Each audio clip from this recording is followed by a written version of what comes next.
ओम शांति। आज 6 मई 2021 के मधुर महावाक्य है और आज की मुरली में बाबा कहे चैरिटी बिगिंस एट होम, अर्थात जो देवताओं के पुजारी है उसमें भी विशेष जो शिव के भक्त है, श्री लक्ष्मी नारायण के भक्त है, बाबा कहे उन्हें जाकर सबसे पहले ये ज्ञान सुनाना चाहिए।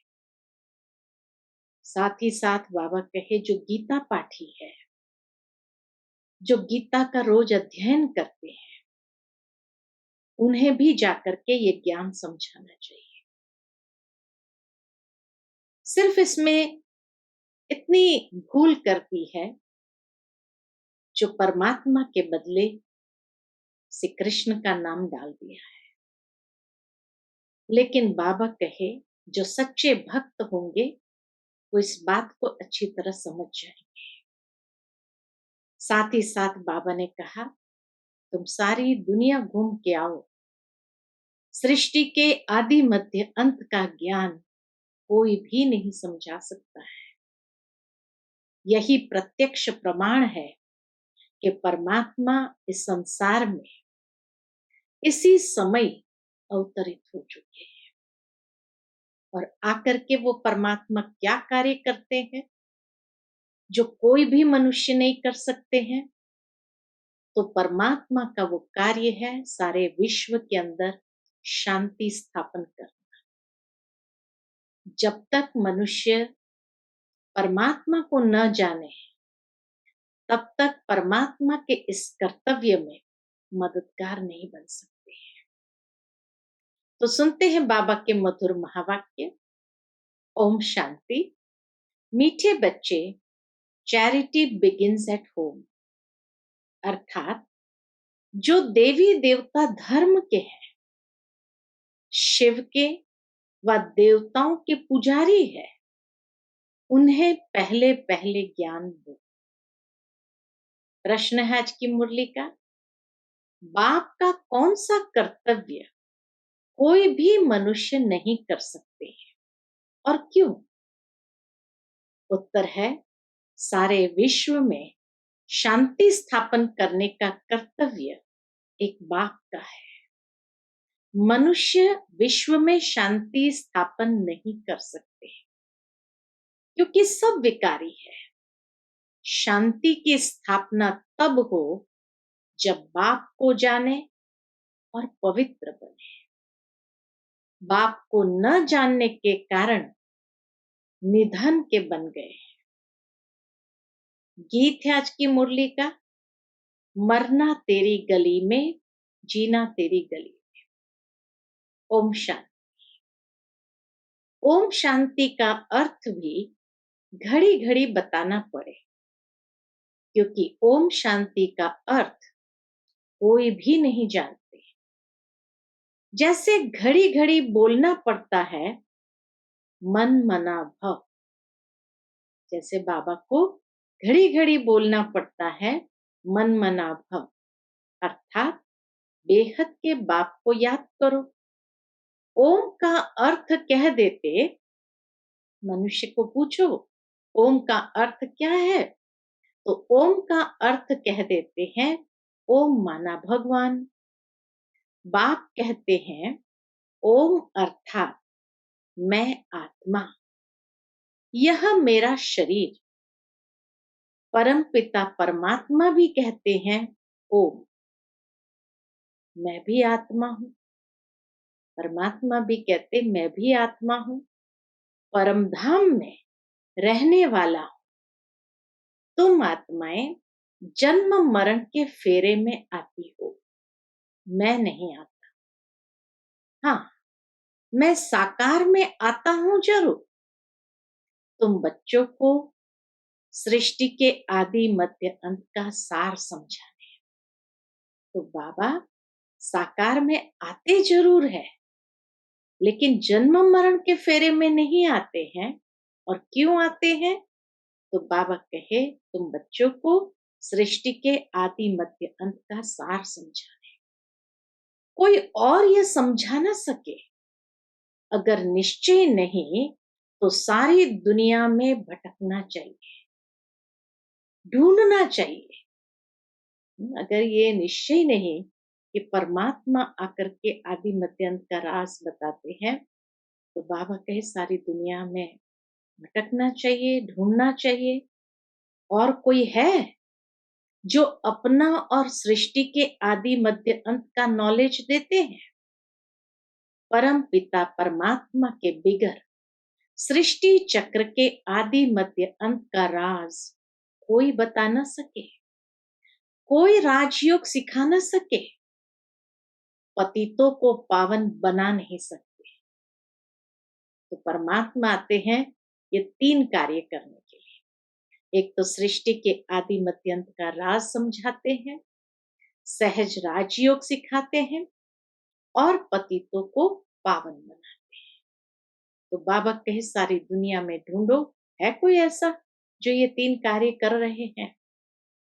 पहले पहले जो भी देवी देवताओं के पुजारी है, उन्हों पर पुरुषार्थ करो समझाने का।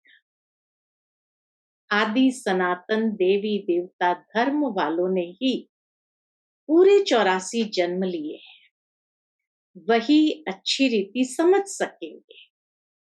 बाद में आने वाले 84 जन्म ले न सके। यह सुनेंगे भी वह जो देवताओं के पुजारी होंगे और जो गीता पढ़ने वाले होंगे। तो या परमात्मा के भक्त है, देवताओं के पुजारी है, या गीता पढ़ने वाले हैं, इन तीनों प्रकार के लोगों को समझाना चाहिए। गीता में सिर्फ यह भूल की है कि भगवान के बदले कृष्ण का नाम डाल दिया है। तो गीता पढ़ने वालों को समझाना चाहिए, पूछना चाहिए, परम पिता परमात्मा शिव से आपका क्या संबंध है? उनको भगवान कहेंगे? श्री कृष्ण तो दैवी गुण वाले हैं, उनको दैवी राजधानी की, उसमें सब दैवी गुण वाले थे। उनको दैवी राजधानी थी, उसमें सब दैवी गुण वाले थे। अब वही पूज्य से पुजारी बन गए हैं, तो कोशिश कर पहले पहले आदि सनातन देवी देवता धर्म वालों को उठाना चाहिए। Charity begins at home. जो शिव के पुजारी हो उनको भी समझाना पड़े। शिव आता जरूर है, तब तो उनकी जयंती मनाते हैं। वह परम पिता परमात्मा है, जरूर आकर राजयोग सिखाते होंगे और कोई मनुष्य मात्र सिखा न सके। कृष्ण को व ब्रह्मा को भगवान नहीं कहा जा सकता है। न कृष्ण को कह सकते हैं, न ब्रह्मा को कह सकते हैं, जबकि सर्व का सद्गति दाता बाप एक ही है। वह ज्ञान का सागर होने के कारण सबका शिक्षक भी है। सृष्टि के आदि मध्य अंत की हिस्ट्री ज्योग्राफी दूसरा कोई जानते नहीं। बाप कहते हैं, मुझे ज्ञान का सागर चैतन्य बीज रूप भी कहते हैं। परमात्मा को ज्ञान का सागर चैतन्य बीज रूप भी कहते हैं। यह जो उल्टा झाड़ है परमधाम में, उनके आदि मध्य अंत का ज्ञान उस बीज के पास ही होगा। इसीलिए मुझे ज्ञान का सागर ऑलमाइटी अथॉरिटी कहते हैं। अथॉरिटी क्या है? Almighty authority. तो अथॉरिटी क्या है? सभी वेदों, शास्त्र, ग्रंथों आदि सबको जानते हैं। तुम बच्चों को समझा रहे हैं। वह शास्त्र सुनाने वाले कहते हैं, कल्प की आयु लाखों वर्ष है, परंतु वह तो हो न सके। लाखों वर्ष तो कल्प की आयु हो नहीं सकती। तो इसीलिए बाबा कहे अथॉरिटी है सारे वेदों, शास्त्रों, ग्रंथों की, जो सार आकर बच्चों को समझा रहे हैं। वह शास्त्र सुनाने वाले कहते हैं कल्प की आयु लाखों वर्ष है, परंतु वह तो हो नहीं सकता। यह वैरायटी धर्मों का मनुष्य सृष्टि रूपी झाड़ है। उनकी आयु भागवत में लंबी चौड़ी लिख दी है।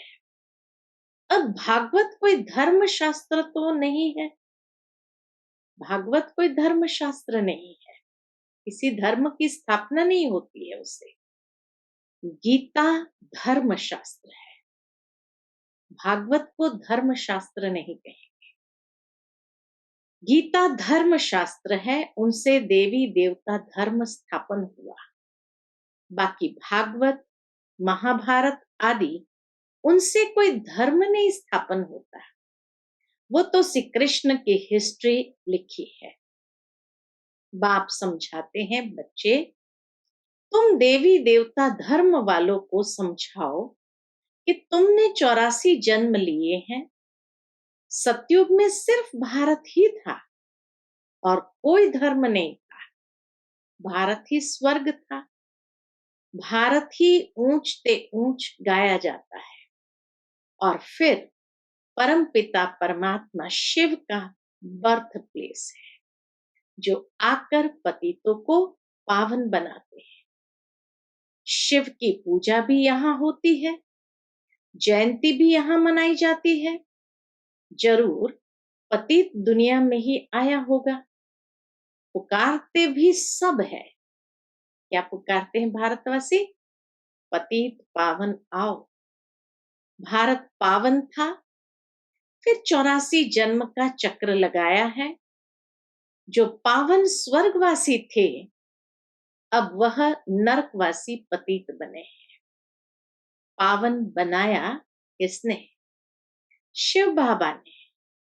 पतित बनाया रावण ने। इस समय है ही रावण का राज्य। हर नर नारी में 5 विकार है। सतयुग में विकार थे ही नहीं, निर्विकारी थे। अब पतित है तब तो बुलाते हैं, आओ आकर हमको फिर से पावन बनाओ। सतयुग में हम सो पावन थे, 21 जन्म राम राज्य में थे, अब तो है रावण राज्य। सब विकारी है। बाप कहते हैं काम महाशत्रु है, ये आदि मध्य अंत दुख देते हैं। अब इन पर जीत पाए पावन बनो। तुमने जन्म जन्मांतर पाप किए हैं। कितने पाप किए होंगे? सबसे तमो प्रधान बने। सभी आत्माओं में से सबसे अधिक तमो प्रधान बने हो। आत्मा में खाद पड़ती है। जैसे जैसे नीचे उतरते गए, ऐसे वैसे बाबा कहे आत्मा में खाद पड़ती गई। पहले तो गोल्डन एजेड थे, फिर सिल्वर एजेड, फिर कॉपर। खाद पड़ते पड़ते सीढ़ी उतरते आए। भारत की ही बात है। सतयुग में 8 जन्म, फिर त्रेता में 12 जन्म, फिर वही भारतवासी चंद्रवंशी, वैश्यवंशी, शूद्रवंशी बनते हैं। आत्मा इम्प्योर बनती है। बाप कहते हैं मैं आकर कल्प कल्प भारत को स्वर्ग बनाता हूं, फिर रावण नरक बनाते हैं। ये ड्रामा बना हुआ है। अब बाप समझाते हैं ज्ञान सागर तो शिव बाबा है ना, ऊंचते ऊंच शिव है, सबका पूज्य। पहले पहले उनकी पूजा होती है। वह है बेहद का बाप। जरूर उनसे बेहद का वर्षा मिलता है। बेहद के बाप से जरूर बेहद का वर्षा मिलता है। भारतवासी भूल गए हैं। भगवान एक निराकार को ही कहा जाता है। उनको मनुष्य याद भी करते हैं, ऐसे नहीं कि सब भगवान ही भगवान है। एक तरफ भगवान को याद भी करते हैं, फिर ग्लानि भी करते हैं। एक तरफ कहते सर्वव्यापी है और फिर कहते पतित पावन आओ। बाप आकर ब्रह्मा तन से ब्रह्मा मुख वंशावली ब्राह्मणों को ही समझाते हैं। अभी तुम ब्राह्मण चोटी हो, अभी हम सभी ब्राह्मण चोटी हैं। ब्राह्मणों के ऊपर कौन है? बाबा कहे ब्राह्मणों के ऊपर ठहरा शिव। विराट रूप में देवता, क्षेत्र, वैश्य, शूद्र दिखाते हैं। ब्राह्मणों का नाम ही नहीं है, क्योंकि देखते हैं ब्राह्मण तो है विकारी। इस दुनिया में जो ब्राह्मण है वो तो विकारी, उनको एकदम चोटी पर कैसे चढ़ा सके? फिर देवताओं से उत्तम कैसे कहे? बाप समझाते हैं, वह भी गाते हैं, ब्राह्मण देवी देवताएं नमः। एक्यूरेट कोई जानता ही नहीं है कि इन्हों का राज्य कब था। ब्राह्मण देवी देवताएं नमः कहते हैं, इसका मतलब कि जरूर वो देवताओं के बराबर समतल में थे या उनसे श्रेष्ठ। लेकिन जब दूसरी ओर देखते हैं कि ये ब्राह्मण तो विकारी है, तो फिर ब्राह्मणों का अस्तित्व गुम कर दिया विराट रूप से। तो बाबा कहे एक्यूरेट कोई जानता ही नहीं कि इन्हों का राज्य कब था, स्वर्ग कहां से आया। अब तुम समझते हो। क्या समझते हो? बाबा आकर ब्रह्मा द्वारा स्वर्ग की स्थापना करते हैं, शंकर द्वारा नरक का विनाश कराते हैं। महाभारत की लड़ाई भी लगी थी ना, जिससे स्वर्ग के गेट्स खुले थे। गाते हैं परंतु कुछ भी समझते नहीं। यह भी दिखाते हैं कि इस रुद्र ज्ञान यज्ञ से विनाश ज्वाला प्रज्वलित हुई। बरोबर अभी वही पाठ चल रहा है।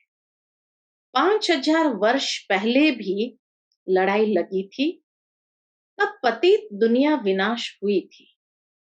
गीता का ज्ञान जब सुनाते हैं, बाबा कहे गीता का ज्ञान जब सुनाते हैं तो कहते हैं 3 सेनाएं थी। यूरोपवासी यादव सेना, जिन्होंने साइंस से मुसल इन्वेंट किए। गीता के पूरे 5000 वर्ष हुए। बाप समझाते हैं यह 3 सेनाएं अभी भी है। गाया हुआ है विनाश काले विपरीत बुद्धि, अर्थात परमपिता परमात्मा से विपरीत बुद्धि है, जानते नहीं है। सिवाय तुम्हारे कोई की प्रीत नहीं है। सबकी विनाश काले विपरीत बुद्धि है। बाकी तुम पांडवों की है प्रीत बुद्धि। तुम शिव बाबा को ही याद करते हो, जानते हो शिव बाबा हमको 21 जन्म का वर्षा देने आए हैं। तुम्हारी प्रीत बुद्धि है किसके साथ? शिव बाबा के साथ। बाकी तो कोई बाप को जानते ही नहीं। तो 3 सेनाएं हुई ना, एक प्रीत बुद्धि वाले, एक विपरीत बुद्धि वाले कौरव, और तीसरे हैं यादव यूरोपवासी। तो 3 सेनाएं हुई ना। तुम हो पांडव सेना, विनाश काल तो है ही। तुम जानते हो मौत सामने खड़ा है। शिव बाबा कहते हैं तुम पवित्र बनेंगे तो नई दुनिया का मालिक बनेंगे। सतयुग में एक ही देवी देवता धर्म था और कोई धर्म नहीं था। अभी और सब धर्म है, बाकी आदि सनातन देवी देवता धर्म है नहीं। अपने को देवी देवता समझते ही नहीं है। कहते हैं हम तो पतित हैं। देवताओं के आगे महिमा गाते हैं। क्या गाते हैं? तुम सर्वगुण संपन्न, 16 कला संपूर्ण हो। अपने को कहते हैं हम विकारी हैं। मैं निर्गुण हारे में कोई गुण नहीं। बाप को याद करते हैं, तुमको भी एक बाप को याद करना है। बाप को याद करने बिगर पावन नहीं बनेंगे तो ऊंच पद नहीं पाएंगे। अपवित्र दुनिया का जब विनाश हो तभी दुनिया में शांति हो। शांति का आधार पवित्रता। तो अपवित्र दुनिया का जब विनाश हो तभी दुनिया में शांति हो। मनुष्य कोशिश करते हैं भारत में और दुनिया में शांति हो, परंतु वह तो एक बाप का ही काम है। मनुष्य तो है ही विकारी, वह शांति कैसे स्थापन कर सकते हैं? विकारी मनुष्य शांति कैसे स्थापन कर सकते हैं? घर घर में ही झगड़ा है। बाप को न जानने के कारण बिल्कुल ही निधन के बन पड़े हैं। सतयुग में बिल्कुल ही पवित्रता सुख शांति थी। अभी फिर बाप वह पवित्रता सुख शांति स्थापन कर रहे हैं और कोई कर न सके। भारतवासी अब नरकवासी है। स्वर्ग में जब थे तो पुनर्जन्म भी स्वर्ग में लेते थे, अब पतित है, इसलिए पतित पावन बाप को याद करते हैं। अभी तो बच्चे जानते हैं, क्या जानते हैं कि पारलौकिक बाप को याद करने से ही विकर्म विनाश होंगे। लौकिक बाप से तो हद का वर्षा मिलता है, पारलौकिक बेहद के बाप से बेहद का वर्षा ले रहे हो। यह समझने की बातें हैं। यह कोई सत्संग नहीं है, वह है भक्ति मार्ग, यह है ज्ञान मार्ग। ये सत्संग नहीं, ये पढ़ाई है, ज्ञान मार्ग है। तुमको खुशी होती है बाबा हमको स्वर्गवासी बनाते हैं। जो कल्प पहले स्वर्गवासी बने हैं वही अब बनेंगे। ब्राह्मण बनने बिगर देवता कभी बन नहीं सकेंगे। ये समझने की बातें है ना। अभी तो भारत में कोई कला नहीं रही है, किसको भी पता नहीं पड़ता है। कुंभकर्ण की नींद में सोए पड़े हैं, तुमको बाप ने अभी जगाया है, उस कुंभकर्ण की नींद से जगाया है। तुम यहाँ आए हो इसलिए स्वर्गवासी बनने, सिवाय बाप के और कोई बना नहीं सकते। स्वर्ग कहा जाता है सतयुग को, नरक कहा जाता है कलयुग को। यथा राजा रानी तथा प्रजा, अभी सब विकार से पैदा होते हैं। देवताएं कभी विकार से पुनर्जन्म नहीं लेते हैं। बच्चे अभी बाप से पवित्र रहने की प्रतिज्ञा करते हैं, लेकिन चलते चलते हार खा लेते हैं, फिर की कमाई चट हो जाती है। बड़े जोर से चोट लगती है, आश्चर्यवत सुनंती कथनती, फिर भागंती हो जाते हैं। भल साक्षात्कार भी करते हैं, परंतु साक्षात्कार में माया का प्रवेश बहुत होता है। लगातार 3-4 दिन से बाबा इस बात को समझाते हैं कि बच्चे साक्षात्कार की आश नहीं रखो, क्योंकि उसी में माया की प्रवेशता होती है। साक्षात्कार में माया का प्रवेश बहुत होता है। जैसे रेडियो में 1-2 की बात सुन नहीं सके, इसलिए बीच में गड़बड़ कर देते हैं। यह भी ऐसे है। योग में माया विघ्न डालती है, मेहनत सारी योग में ही है। भारत का प्राचीन योग गाया हुआ है, उसी योग में हमें मेहनत करनी है। अच्छा, मीठे मीठे सिकिलते बच्चों प्रति माता पिता बाप दादा का याद प्यार और गुड मॉर्निंग। रूहानी बाप की रूहानी बच्चों को नमस्ते। हम सब रूहानी बच्चों की रूहानी माता पिता बाप दादा को याद प्यार गुड मॉर्निंग और नमस्ते नमस्ते। शुक्रिया बाबा, शुक्रिया। आज की मुरली से धारणा के लिए मुख्य सार। पहली पॉइंट, एक बाप से सच्ची प्रीत रख, सच्चा सच्चा पांडव बनना है। मौत सामने खड़ा है, इसीलिए पवित्र बन पवित्र दुनिया का मालिक बनना है। दूसरी पॉइंट, काम महाशत्रु जो आदि मध्य अंत दुख देता है, उस पर जीत प्राप्त कर पावन बनना है। याद से विकारों की खाद निकाल आत्मा को गोल्डन एजेड बनाना है।